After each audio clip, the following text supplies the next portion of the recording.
All right, I think we're live.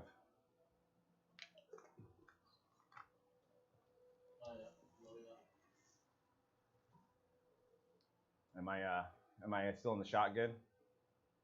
All right. Never get my posture, dude. I'm like chilling, dude.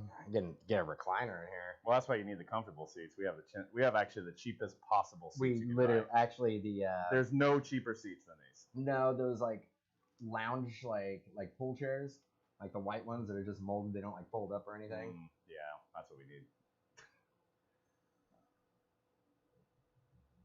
All right, you can probably start. You still have access to your slides too over there? Yeah. Okay, cool. All right. Yep.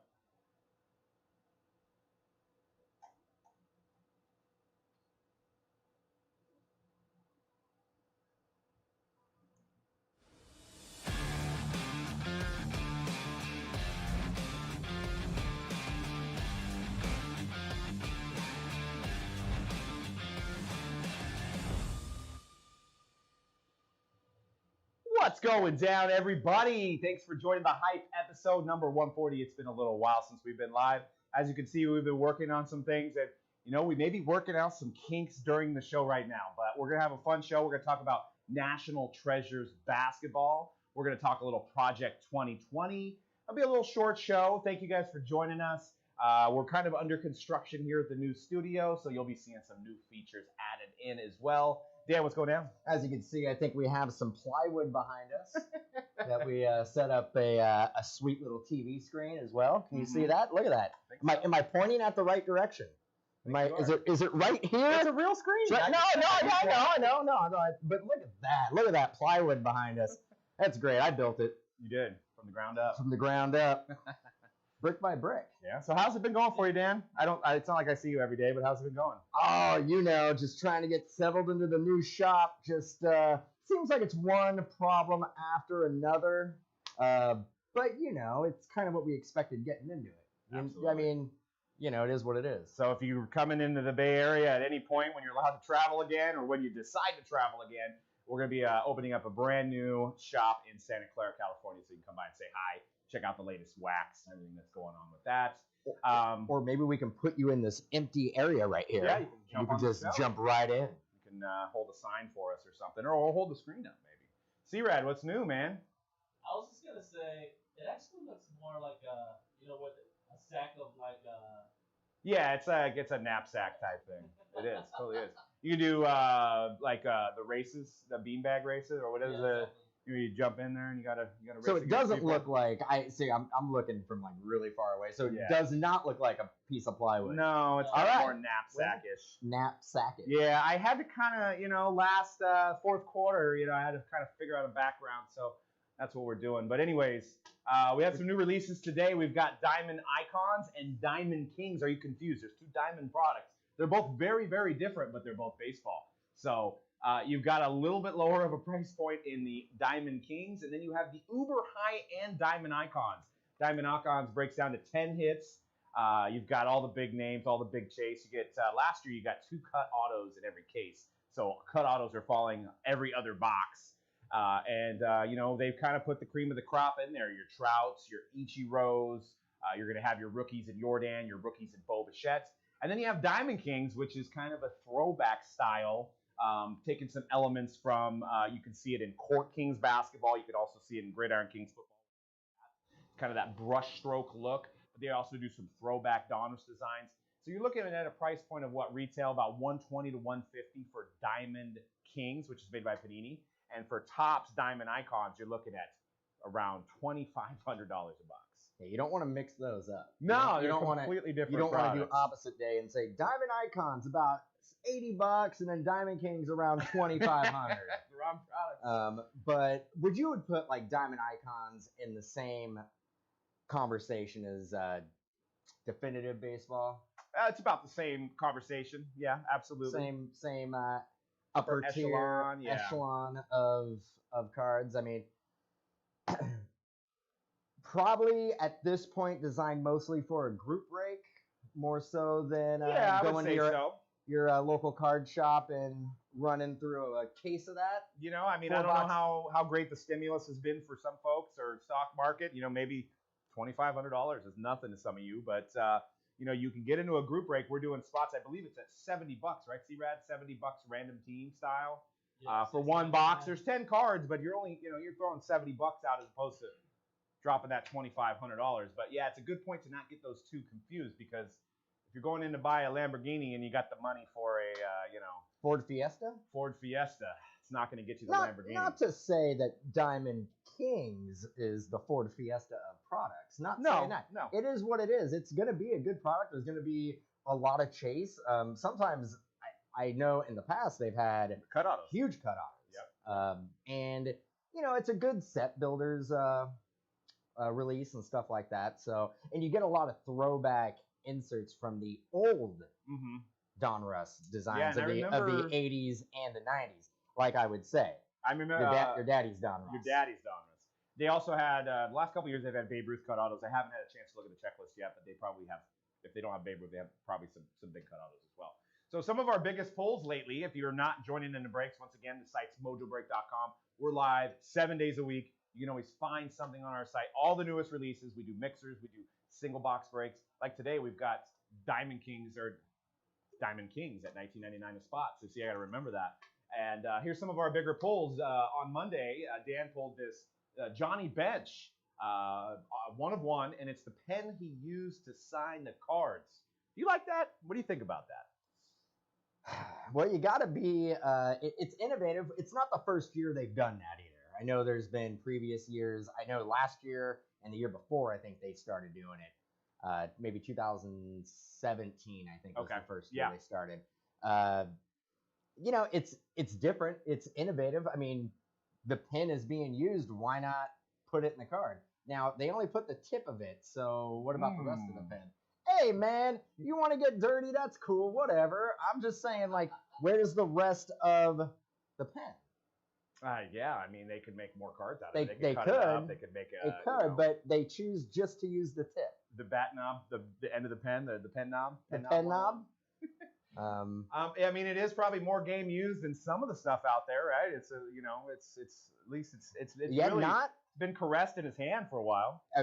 Put to work. Yeah, I mean, put to work, but I wouldn't call it necessarily game used. No, well, it's not game used. I guess it's event used. Yeah, it's event used. Depends on how you look at signing. It could be a game.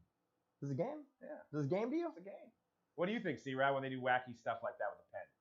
Yeah, I remember playing one last year. I thought it was kind of cool. Did you pull a live one, or was it a redemption? This is the first live one I pulled. I think it was a live one last year. A couple years ago, we pulled one with Joe, and it was a redemption. Yeah. I remember that. Yeah, it was Sandy Koufax, actually. And then we, in a personal box, we hit this number to 5 Tua out of Contenders Draft. We've been rocking and rolling on Contenders Draft football. All the new guys are in there. Joe Burrow, as you can see, Tua. Joe Burrow is unfortunately redemption. How you been doing with that Contenders Draft, C-Rad? Pretty good. I pulled like 3 Burrows cracked ice so far. So you pulled like 15% of the run. Well, I think there's 4 variations, right? So a lot of cracked ice. Nice.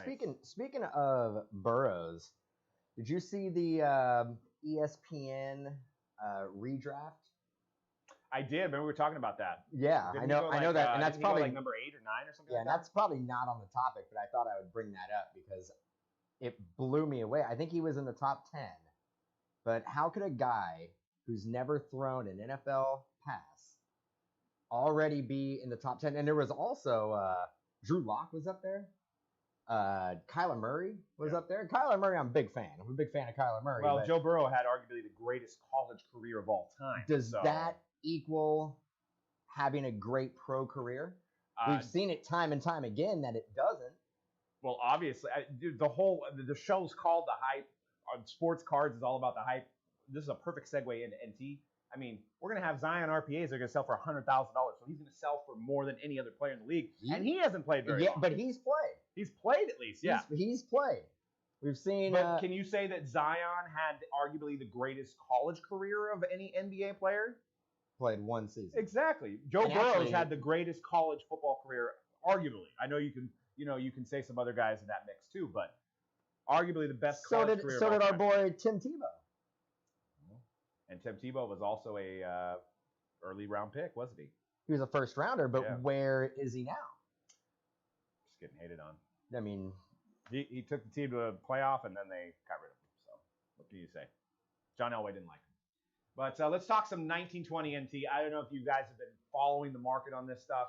Obviously, the first off the lines dropped, and some people are probably getting their stuff today. So we're going to be able to start seeing some what's coming out of these boxes. Man, it is crazy. I mean, do you think that this is the biggest release of all time for basketball? Or, well, let's just say, well, not all time. Let's just say in the last 10 years. Do you think this is the biggest release in the last 10 years? Absolutely. The speculation is insane because you actually, the consensus around Twitter and different forums and conversations between collectors is that Zion number to 99 RPA is going to come out and it is going to be a 6-figure card. That blows my mind. The Ja Morant number to 99 maybe like 25,000. What do you think, C-Red? Ja Morant. 50? Ja 20 to 20, 25. 25. But am I nuts saying that Zion can come out at $100,000? Yeah, that seems high to me. It does? You think it's going to be what? I thought it was going to be around 50.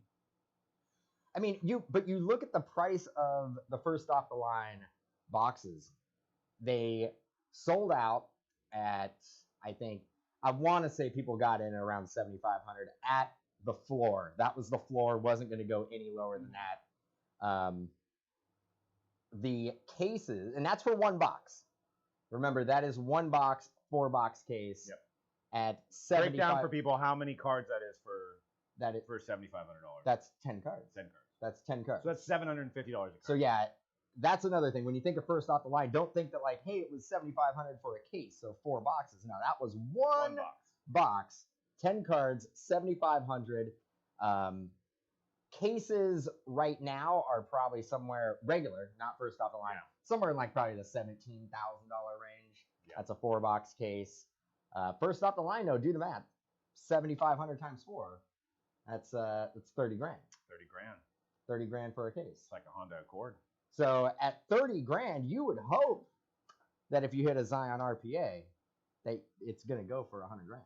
Well, the Zion RPA out of first off the line is different. It's an acetate numbered to 20, 30. 30. 30 or 3. That So- one may hit closer to 100. So yeah, so that's what we got to. That's the difference for you guys that are collecting that may be new to this. So the first off the line is guaranteed an RPA. Now there's 50 subjects, so one of those subjects is Zion. So you're guaranteed an RPA to 30, and they call it the Stars and Stripes parallel. So they're numbered to 30 or they're numbered to 3. The number to 3 will have the Nike swoosh in it. Those are going to be crazy. So there's basically 33 Zions out of the first off the line RPAs. You can only get into the first off the line. They guarantee 1 per box. And then this year, probably because the price was so high because of the Dutch auction, they are including a regular RPA of who knows who in every other box. So you're getting these Stars and Stripes. So you potentially there's going to be a lot of boxes that have 2 RPAs. Now, my thought, without seeing any boxes open, that if you get a Zion, you're probably not getting another RPA. If you get a Ja, you're probably not getting another RPA. Now, if you get a Goga, you're probably going to get another RPA. You're probably going to get like a Kyle guy and a Goga or something of that nature. Are you saying there's not going to be a lot of boxes that have a Zion and a Ja RPA? I do not think so. At that point, I would say you came up a little bit. Well, unless Panini got whacked. I mean, if I was packing out the product, I might do a couple of those. I mean, could you imagine? I mean, that's a huge jackpot, right? I mean, I hate to say jackpot, but that's what people that are buying National Treasures boxes are doing to try and hit the jackpot. Probably the same with breaks too. I mean, let's be honest. But if you hit 2 RPAs, that's absolutely incredible. We've got some images here of some of the RPAs as well. I think those are the stock photos of the RPA design. I like the design. I'm glad they stuck to the true RPA design. What do you think about the true RPA design? I think it's a good design too. And they're probably going to have the verticals as well, right? I mean, they have to make a certain amount of boxes, so they're going to have the vertical RPAs as well. That was a vertical, right? I mean the Yeah, horizontal. horizontal. Sorry, yeah, There you the go. other way around. Those are colossal. That's colossal. Big patch window. Yep, and there's a live first off the line And- one. Safe to say that is going to be called the Stars and Stripes. Correct. And I mean, if you've seen them in football, they're amazing. It's like an acetate on the top of the card. Really pops. That right there might be one of my favorite RPA designs in any of the past National Treasures basketball. There's something about that patch window, and then also the nice bold area to put the autograph. The only thing is that there's a handful of players where their penmanship is not It's terrible. Yeah. great. Like Arui Hachimura, his auto Come on, Rui. is gonna make that card not pop as much. Come on, Rui. Even Jaws like auto through the year seems like it's gotten a little sloppier. Do you think any of these players have any idea when Jaws sitting down signing this card? Do you think he has any idea of how much that card will actually sell for? No. Because if he did, he probably would be like, wait a second, can we negotiate a little bit more, right? Can we step back? My agent needs to talk to you because I've heard this card's going to go for $25,000, and you're giving me, let's just throw out a number, you give me $200. Yeah, but they're probably not going to give him $200, But honestly, I mean, you think that these players go. I mean, there's probably a handful of them that go on eBay and see what their cards are selling for. But they got a lot of things going on. Probably worried more about their career as being a basketball player or their endorsements. There's a lot of money in shoe endorsements and energy drink endorsements and all that stuff. So I don't know if they're really focused too much on their.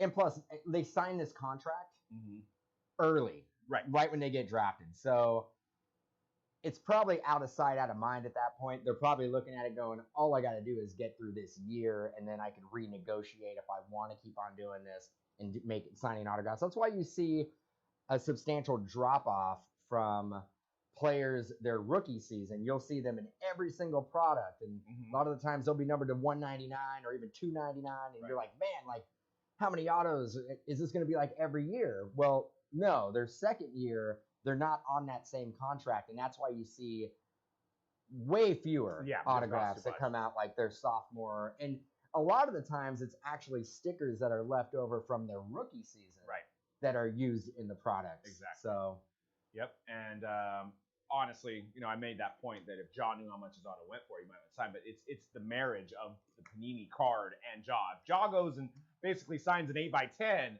and puts it up for $25,000, it's not going to happen. It's going to sell for $100. Luca had a shirt that he was selling on his site directly, sent you a 4x6 auto of his, maybe his mom, who knows.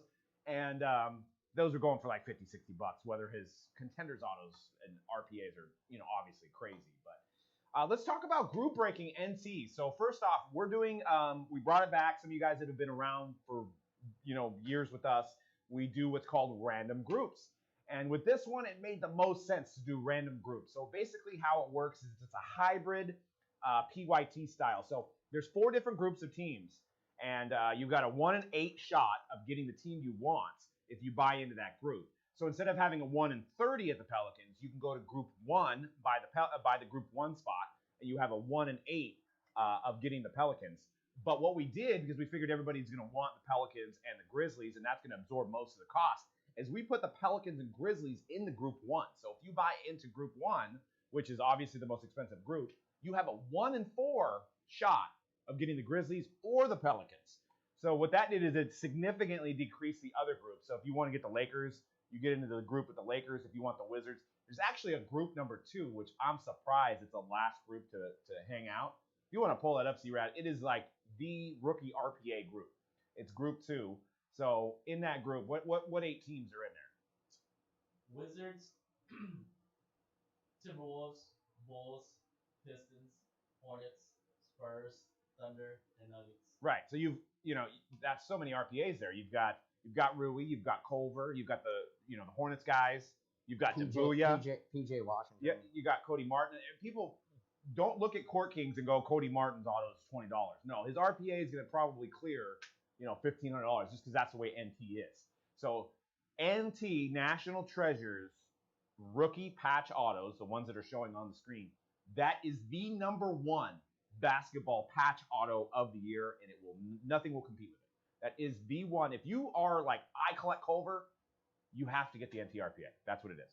So with our random group styles, it's, kind of condenses it down. And like I said, that group 1 absorbs most of the cost of the case, and the other groups are a little bit more affordable compared to just buying a random team or buying your team outright. So we also are doing random number. We're doing 2-box random numbers at, I think it's $88.99 a spot.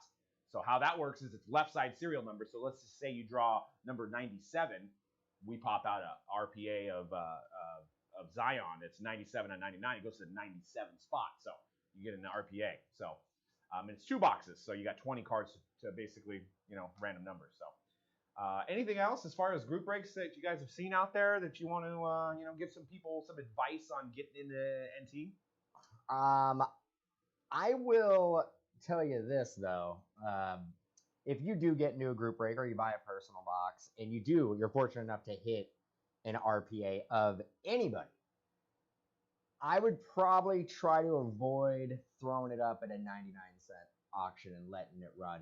These are, again, $17,000 cases. If you hit an RPA, the RPA should sell for a premium no matter what player it is. Yeah. You put it at 99 cents and letting it run, like, there's a chance that you could get like $150 for it. True. So I would basically probably the first week you're probably okay. But Dan's got I don't know. I think the best way to do it would probably be to put a buy it now or best offer and field offers for it. Yeah. I would try to, because of the price of the cases, I would try to avoid going with the 99-cent auction. But that's my opinion. There's probably a lot of people would sit there and argue with me about that, but that's just the way I feel. And I would say any other year where, the cases are selling for, the realistic prices that we're used to, then I would say go for it. So are you saying are you saying this is unrealistic what we're at? Oh yeah.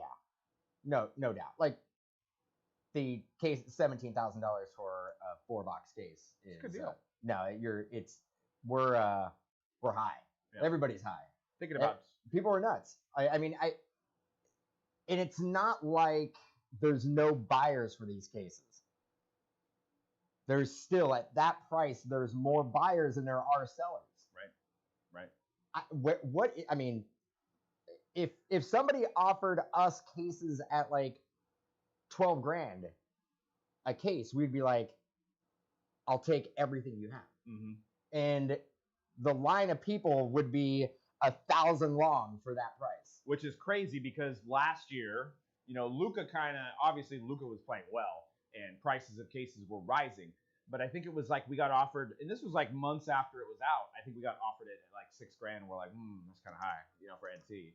Now we're willing to just jump out of our chair for 12 grand. Yeah, you know what I mean? It's like the perception of it all and the hype of it all building up to this moment for the hottest release is just insane. After the release last year, 18-19 NT, I think we were buying after we went through all our pre-sales, we were buying cases at like $5 grand. 5,500, and it would be a big conversation every time between Doug and myself. I'd be like, you're out of your mind. Like, we're pricing at this price at 5,500. We're pricing everybody out. No one's going to want to buy this. We're like at the ceiling. This is insane.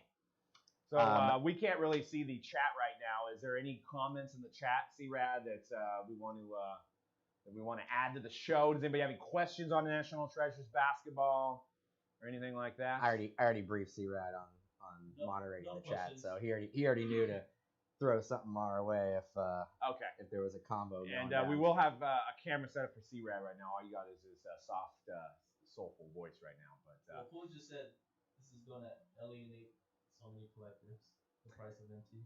I don't disagree with that. It's absolutely going to. But the good thing is about the basketball hobby is there will, or the hobby in general, there will be lower price point products. So, it's not like that's the only one.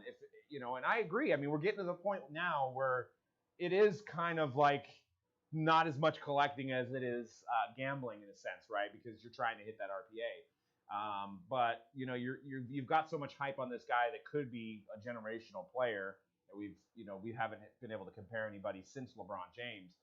If you look at LeBron James's prices, that's kind of what's justifying where Zion prices are. Yeah, I mean, I'm never gonna tell somebody, like, say we get emails a lot and Twitter conversations and stuff like that, and people getting into the hobby and they're like, what should I buy? Like, what product should I buy? What group break should I get into? I'm gonna be honest, like, we can sit here and say this is the card that you want to get, but I'm not gonna tell somebody coming into this industry, into this hobby, to say, hey, spend $8,000 on a box. That's what I would do. Right. I'm not going to say that, but it's a catch-22 for us, because what do we do? Do we stand our ground and say, hey, we're not going to offer it? We don't see the value in it. Well, it doesn't make sense for us from a business standpoint. Right. So I'm never going to tell people are going to have to make that decision on their own. Mm-hmm. I'm not going to try to tell somebody to spend that type of money, but we need to have it to offer it to people who want it, because there's people out there who want it. There's people who are coming into the hobby because of the hype on National Treasures and because of the price tag it's bringing people in. How much time do we got left? By the way, 15 minutes. 50 more minutes? 20 minutes. 50 more minutes? No. 15. So, let's just say hypothetically that there isn't group breaking right now. Let's just say for whatever reason. Let's go in the Wayback Machine and let's go in the Wayback Machine, or let's just say the internet didn't evolve. We're like in 2020, but there's just no internet, so there's no breaking. But products have been coming out.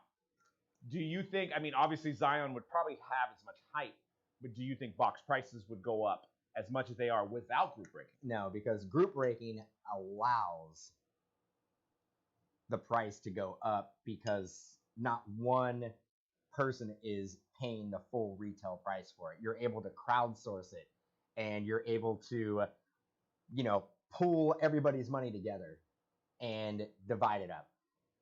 I don't think, if there was no group breaking, not only would prices not be as high as they are, but these products wouldn't even exist. There wouldn't be products that are built to be digested this way. So you wouldn't see Transcendent. Transcendent wouldn't exist. It wouldn't exist. Yeah. You wouldn't see Opulence, and you wouldn't see, name some other super high. I mean, Immaculate, maybe. Immaculate, like at that price point, maybe the ceiling. I think you would see a retail price of around $500 if there wasn't group breaks, but nothing over $500. Like what Exquisite was priced out. I mean, and I've heard rumblings within inside the industry back in 03, 04 when Exquisite was made that a lot of the big executives were like, this is never going to sell.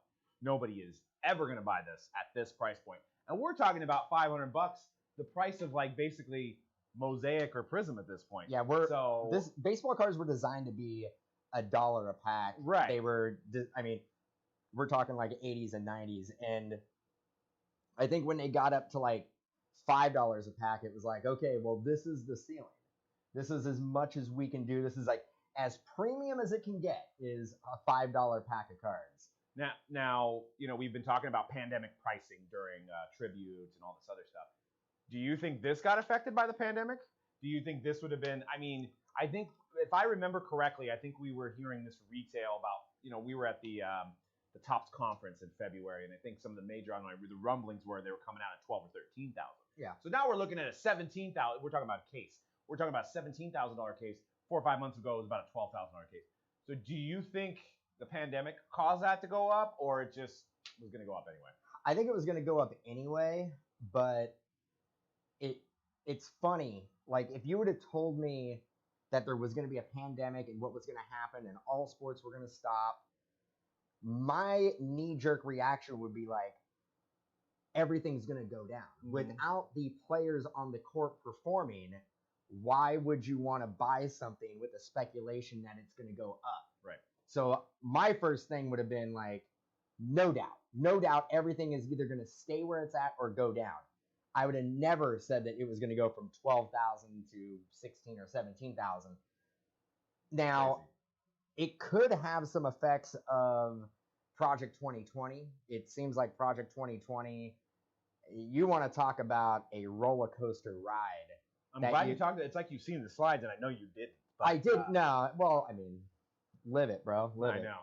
So Project 2020, I think what it did is, and if you're not familiar, it's artists who are making cards and doing basically drawings of cards, and then Topps will do similar to what Topps Now was. It'll give you like 2 days to purchase, and then they base the print run on that. Yep.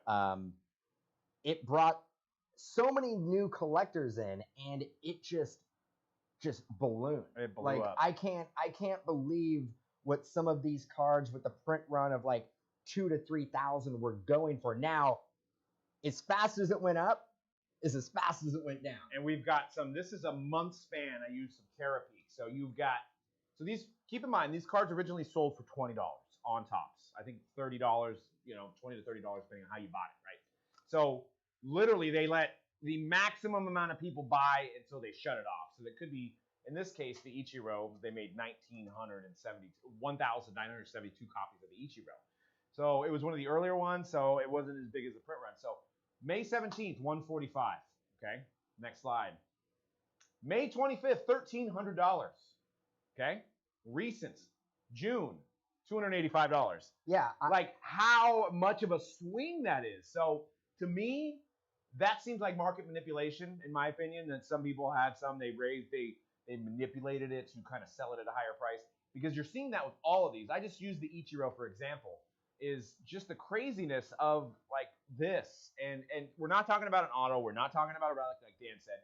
It's an artist rendering of a card. Now, what's cool about the Topps Project 2020 is these guys have their own following and stuff like that. We talked about it in other podcasts, but it just seemed like somebody kind of was bored during the pandemic and was like, "There's a huge demand for these. I'm gonna drive the market up, get out of what I have."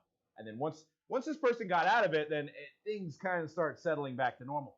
We sold our Ichiro for $390, $350, $380, something like that. Didn't get paid. Yeah, basically what Didn't pay happened. for it. I'm keeping it now. And if you look at Twitter and a lot of the hobbyists who are actively into buying and selling Project 2020 cards, it's ridiculous how many times I've seen either returns, cancels. It's crazy. It's because everybody is seeing the bottom drop out of it. We sit here and talk about this constantly about when's the bubble going to burst. Now, for the overall hobby, we've all been kind of counting down to see when it's going to get back. Doug and I have been doing this, and C-Rad have been doing this for 10 years. We've been doing the group breaks for 10 years. We've seen the peaks and valleys.